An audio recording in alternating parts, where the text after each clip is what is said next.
What's up guys, Rick with RallySport Direct here, and behind me we've got a 2020 Outback XT.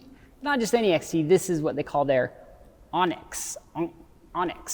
And what makes it special is the engine, honestly, and why I even have it here behind me and why I'm excited to show it to you guys. FA24DIT turbocharged. This is probably going to be what's in the new generation of STI as well as the WRX.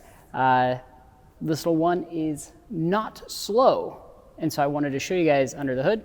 We'll lift it up in the air, show you guys what's going on underneath. Let's go. And this is it. Honestly, it's not much to look at when you first pop the hood. Kind of interesting intercooler, a pretty decent size, and then the way it's attached to the throttle body, no longer do you have, your standard worm clamp. You actually have what I'm guessing is an O-ring inside of there. Slips onto the throttle body, and that O-ring seals it, and then to withstand the boost, basically just bolts right down to the throttle body. Pretty typical setup as far as normal Subaru with your intercooler mount here, and then of course being a bottom mount turbo, just like the FA20, you've got your charge pipe running up and over to the intercooler, and then of course you've got some really high-end couplers here, kind of more of a European or Ford style clamp system or retainer system. Really nothing too spectacular. Now, another interesting thing to note, of course, no hood scoop on the hood there, but you do have some vents in the grille that run up, gets directed into this, kind of plenum, if we want to call it that, ducting, and then down over the intercooler. Anyway, I'll stop talking. Let me show you kind of some of the interior stuff. There's nothing that you guys haven't seen before, just some things that kind of stood out to me that I thought were unique or cool or, whatever. So, moving on.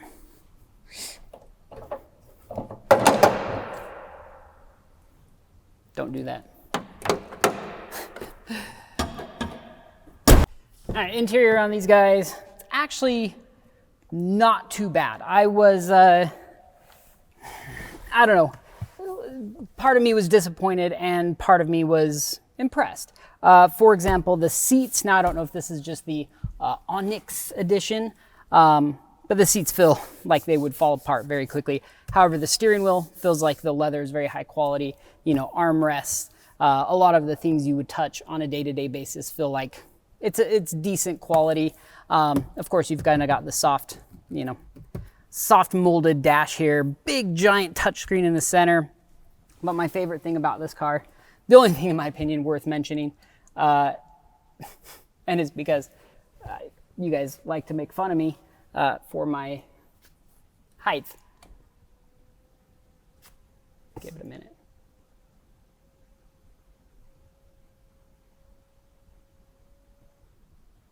That's like 8 inches you've just gained.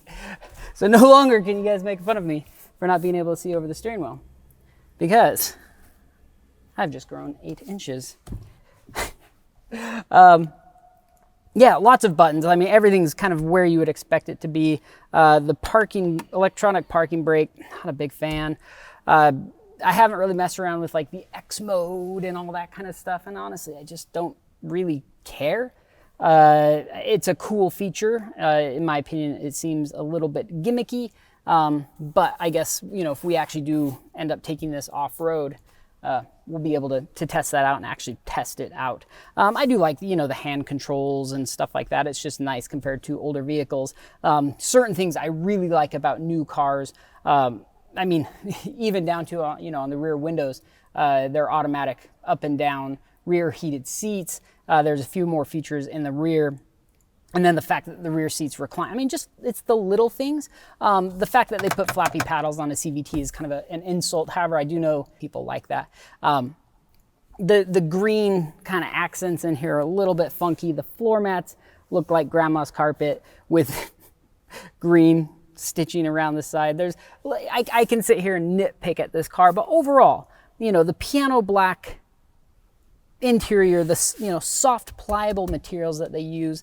No, it's not super high quality, but it's just kind of what we come to expect from Subaru in regards to overall quality, feel, fit and finish, and it's that. I mean, there's nothing, you know, I'm not gonna write my mom an email about it, and but I'm also not really gonna, I don't have much to complain about here. You know, you can say these are, I mean, everything's, it's a Subaru. It's supposed to be an economical car, albeit this one is the cheapest edition that you can get with the FA24 in it. And this still isn't a cheap car, in my personal opinion. Maybe to, you know, someone looking at, I mean, what would be comparable to this? It is, you know, in that kind of that range. And now with the FA24 in it, it actually has the power to satiate those type of people, where maybe the power before would be a turnoff. So I was going somewhere with that. I don't even know. That's about it. Lots of room. It's a good Outback, good family wagon. I want to show you guys something here in the rear real quick. All right, it's gonna be hard to show you guys this without it, you know, blowing me out. Sounds weird. But honestly, like, my favorite part about this, and I don't think I'm pretty sure the last generation Outback did not have this, but well, if I do the other one, the seat will actually, oh, how cool is that? One of the biggest annoyances I have is you're walking up to your trunk or your hatch wagon, and you've got, you know, box of something. You get your keys out and you open it. Well, with this, I guess you can just open the hatch with a button. But then you go to put it in, and it's too big. You go to put it in, it's too big, and then you have to now go unlock all your doors, open up the rear doors, get your seats and fold them down just to slide it in the rest of the way. And that little thing right there is brilliant. Now, of course, you do have lots of little, you know, tabs here, little anchor points, blah, de blah, a cool, you know, multi-stage, whatever you call that, privacy screen thing? Don't know. Your standard, you know, tire, trunk area, spare. Nothing crazy about this. This is a normal Outback. Why am I even talking about any of this crap when the biggest thing is going to be the motor? So let's go drive it. Actually, first, let's put this thing up in the air, and then we'll go drive it. Yep, while it's cold. Oh, I think there's oh yeah, you can push a button. Watch this. Magic. Exhaust system, pretty dinky, but honestly, it's perfectly adequate for the power levels that this car is at. Nice thin vented rear diff cover. Looks like to be a standard R160. What's interesting though is we've got a drain here, and then even though the casting is there for a drain port, there's physically nothing there. So kind of an interesting design. This must be a completely new casting from Subaru, which is, you know, rather interesting just because we do have fins here. I think it almost looks smaller than an R160, but I think just because everything down here is so big, it just looks smaller, but that's probably an R160. Pretty typical setup here, except for, let me get you guys closer. So aluminum rear upper control arms, which is really nice. Other than that, pretty typical multi-link setup here in the rear. Doesn't matter, really nothing else too special to note back here. I do like that Subarus utilize, you know, nice big under paneling, both, you know, carpet type and plastic type. Probably helps keep the road noise, wind noise down. I do notice that a lot of these bushings look to be, you know, real soft, which is kind of to be expected. A lot of rubber and a lot of voids and very, very squishy bushings, which is fine. It's a comfortable car. And then we do have rear aluminum knuckles, which is very nice. And again, that rear aluminum A-arm is just absolutely beautiful. Really stoked to see stuff like that going on, as opposed to like this, you know, stamped steel stuff, because that cannot be cheap to manufacture. And it's nice to see Subaru doing stuff like that. Dual exhaust, kind of the, you know, classic Subaru outlet style when it comes to, you know, the kind of the turn down for what style right there that we've seen on other other Outbacks and stuff like that. So moving up, This actually, I might have been wrong. This actually might be a similar style of J-pipe compared to the WRX. It's I don't know.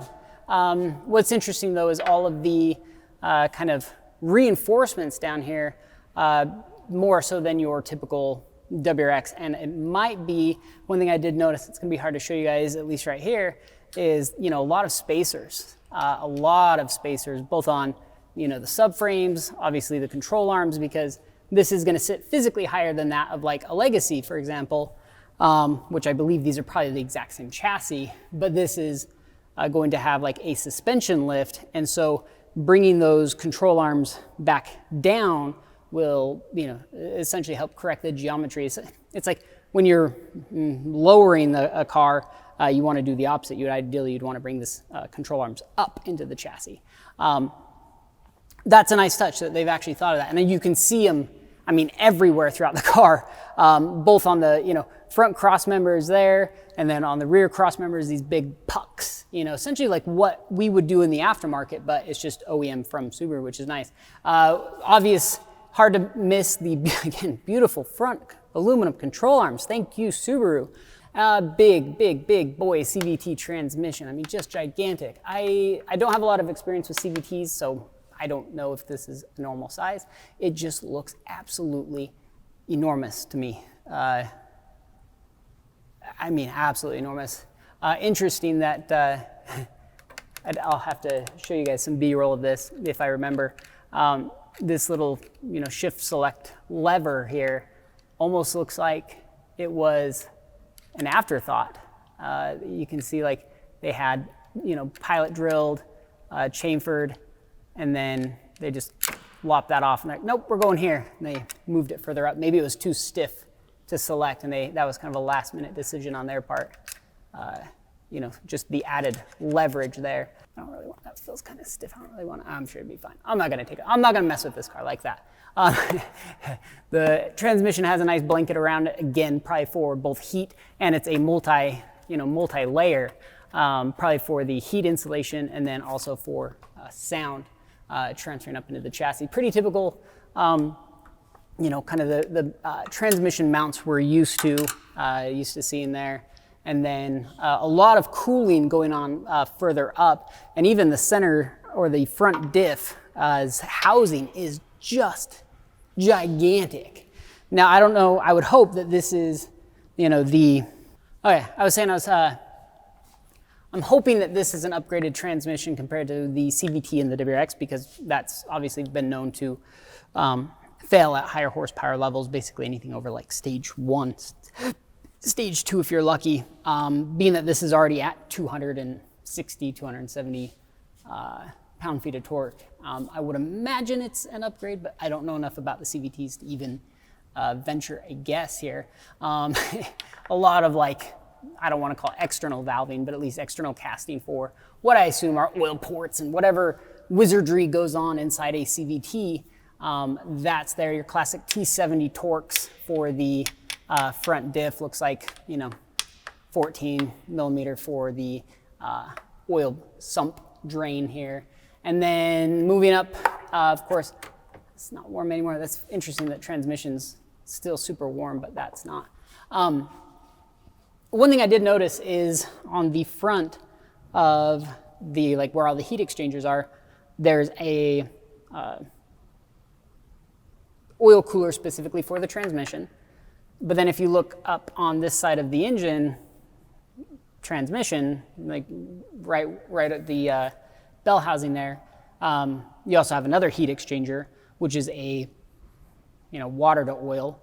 And so it's either using the coolant, I would assume it's more of a transmission warmer, a transmission heat 'em upper, because I'm guessing that in order to get optimal efficiency out of a CVT, you actually need it to be at a very specific temperature, would be my guess.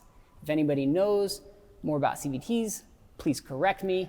But I think, again, the most interesting thing here is, suspension, really nice aluminum control arms, absolutely loving that. I don't know if these are on the Legacies, but even the shape here, is to benefit that of a lifted car, kind of bringing that down, clearing everything up here. Really interesting. Classic McPherson strut design up front. Love Subaru for that, with your crash bolt, camber adjustment crash bolts, and then of course your toe adjustment here on the tie rod ends.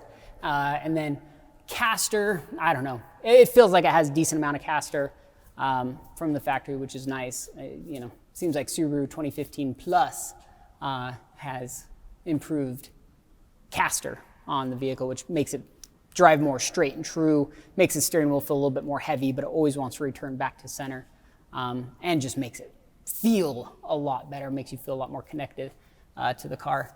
Other than that, nothing super special. It does have a Garrett turbo on it. I'm assuming similar to the WRX. Again, I don't know. I'm not going to take all this stuff off. And then what's interesting too, see that vent right there? Okay, metal, right? Runs up. So underneath this is a, there it is, is a metal subframe. Like how the WRX got an aluminum, skid plate, sump protector, whatever you want to call it. This one is just a stamped steel. But they've integrated within that, essentially, or utilizing part of that for a vent system. What's interesting though is that the vent goes through here and exits right here.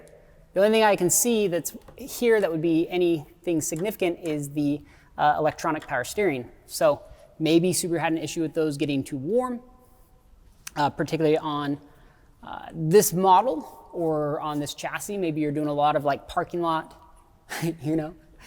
turns, and so maybe trying to help keep that cool as much as possible for longevity. Just real interesting. And then I actually think it's very interesting, just the kind of the almost NACA style ducts here in the under tray with the underutilized vent over here, maybe for the right-hand drive car. Left-hand, yeah, right. And so pretty cool. I really like what Subaru did underneath the car. I think that's, basically engine and underneath the car is the most interesting thing.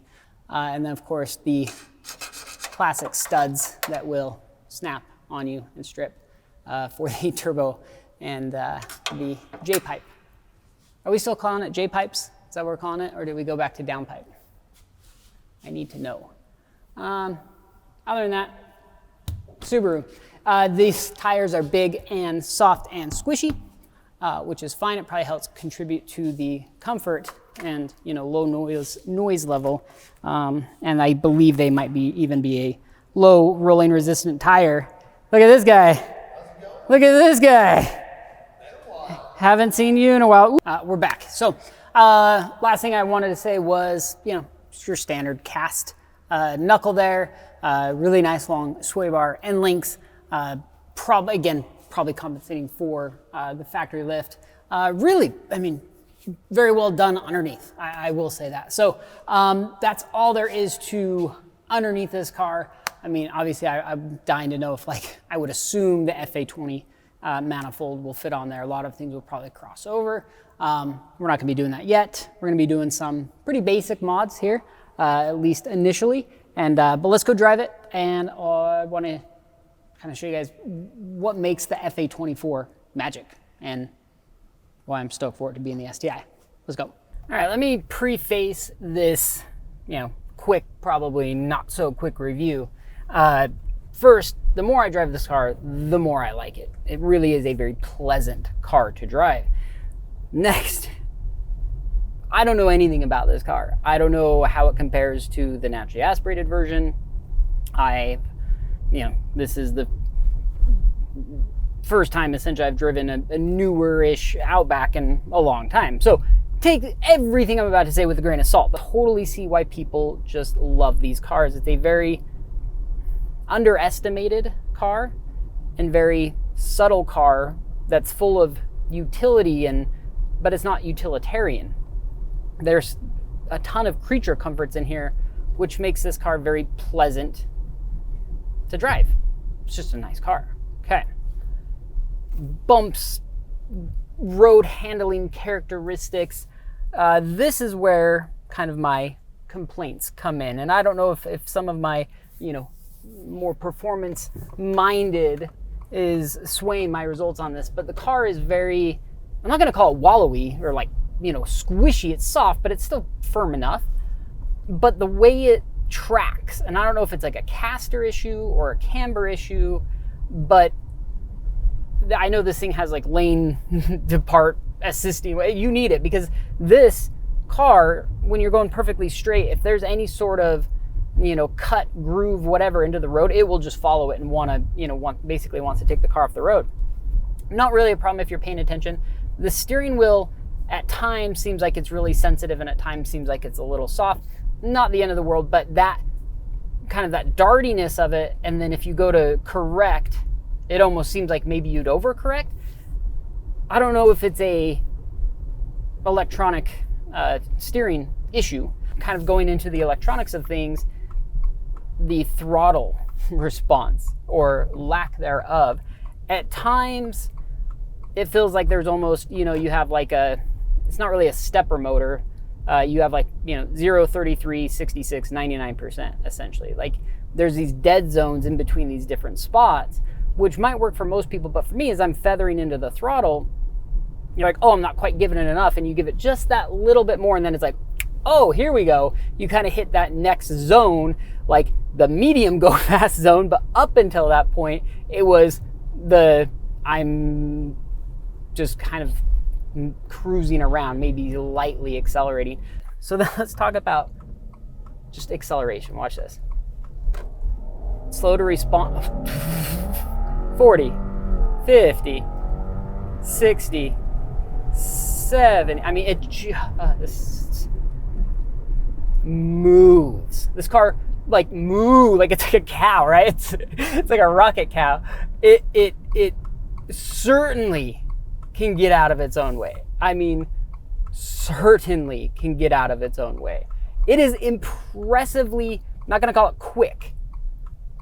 It is impressively, and I don't want to call it powerful, but there's somewhere, because quick would imply like snappy response, right? Like a rabbit is quick, but a cheetah is probably actually quick and fast. But there's a torque to it. I'm using all the wrong words. This is why I don't do car reviews. But there is a force behind this thing, and that force is called the FA24. But there's certainly a force that it just moves this car. And I don't particularly like the transmission. I actually think I can turn that off as far as like I don't know if we found, I want to say simulated shifts in there.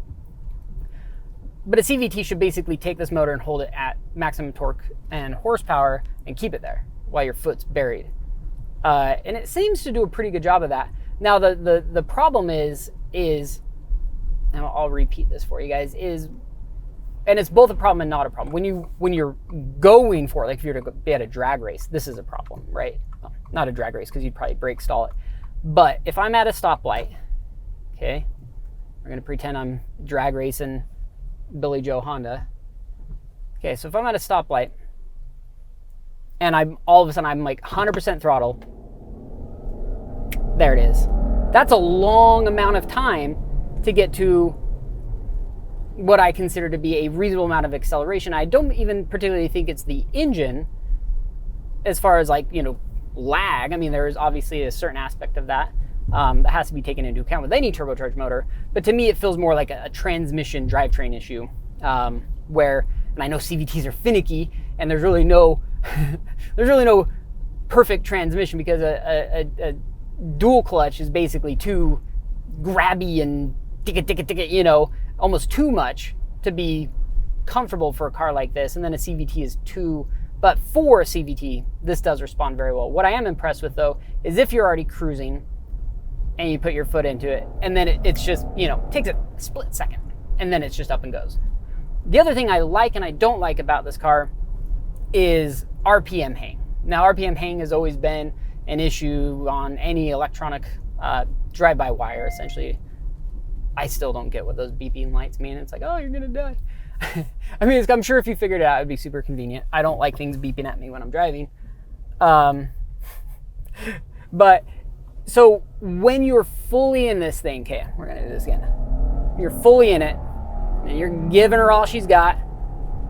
Simulated shifts, just stop, okay? And you let off, it'll hold the RPMs there. Like, you get RPM hang, which is annoying. Like, basically what I would consider to be a lack of response from the engine.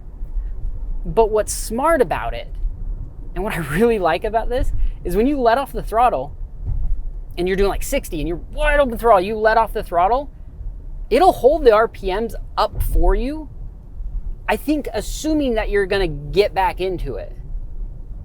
And so you don't have that delay in response again to build the RPMs, to build the boost, to build the power and the torque. It's gonna be there. It's almost like it was intentional. And that's smart. I like that a lot. I really wanna know how to get rid of, okay, so I should have read the manual because I really wanna know how to get rid of these stimulated shifts. We're gonna see if I can turn off something here. Ooh. Oh, I guess that's the other thing. Grandma would not like this touchscreen, I don't think. Now, I'm sure they're not marketing this car for grandma, but this grandma also is not familiar with this touchscreen. So I know I can go, my Subaru? No, make an appointment. Yeah, that's what I'm gonna do. Better turn on my hazards. At least there are some buttons, which I like. Oh, auto start. So I'm like, what the? I'm such an idiot. Maintenance, advanced package. I just had somewhere. I was going through something. Oh, there's some of that stuff I want. What was it? Car settings, and it's eyesight assist. Open one touch lane changer. DC off. Auto start stop off. That's creepy. Not creepy. It's just odd. Like, that's like I push a button and it's like okay. How do I just turn it off? I just want X mode off. I just want off. Screw it. Wow! Oh, it's just... Dude, this attached to a manual transmission would be 4-cylinder engine of the year. What this thing, basically all of the flaws of the FA24DIT, whatever you want to call it, all of my, like, just the lackluster response it has, the lack of the onset of boost. Like, if I'm buying a turbo engine, I want to feel like it has a turbo on it. Like, and I don't care if it's, they're trying to make things linear, they're trying to do all that stuff, that's fine, but I still want that progression of power and torque, that surge that you get from a turbocharged engine. It's a reason I prefer turbocharged engines regardless of efficiency. Take all that out of the equation. I prefer a turbocharged engine in the way that it delivers that power, and it's almost like an exponential build. And I love that. I love that when you're under load, under high load, going up a canyon, going up a really steep grade, it pulls harder, like that kind of stuff. Like, it's just cool to me in my head that works like that.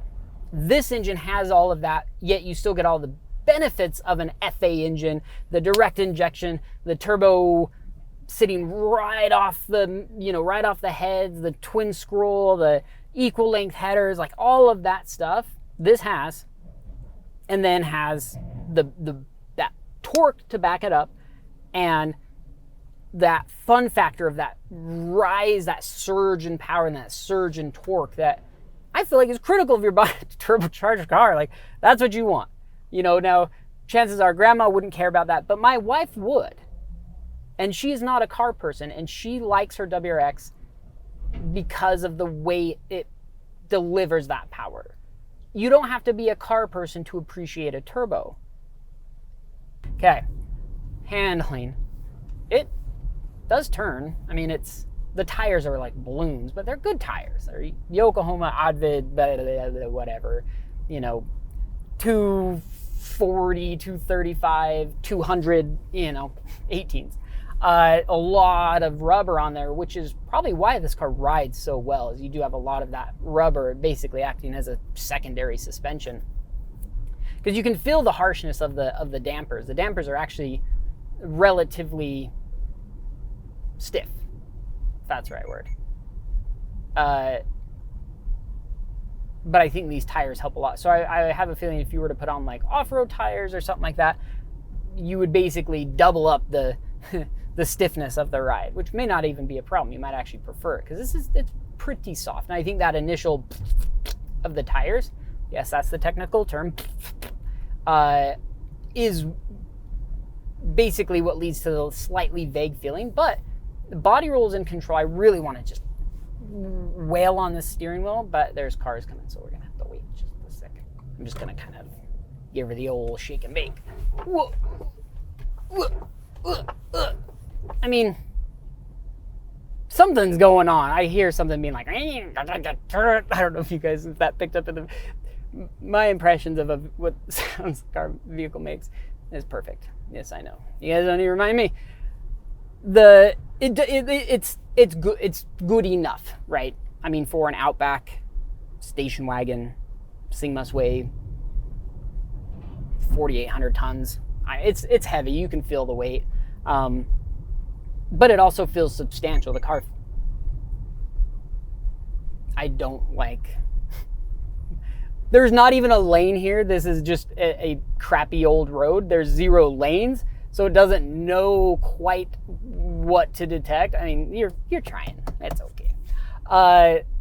Anyway, yes, I would 100% recommend this car. Even if you're a car guy, I would buy this car in a heartbeat. If I had the money, which I don't, I'm gonna start a GoFundMe, but if I had the money, I would buy this car for my wife in, I would not get it in this color. And I'm sure they have cooler colors that you can get. I mean, okay, we're just gonna do this. I have to do this again. I have to. Dude, you could straight walk so many cars in your Outback. And I promise you there will be, oh, actually I don't promise, don't take my word for it, but I guarantee, no. I assume that there will be tunes, mods. Dude, you do a downpipe and like a stage 2, keep your stock cat back. This thing would be like ultimate sleeper. Do some flex fuel running on E85, the boost.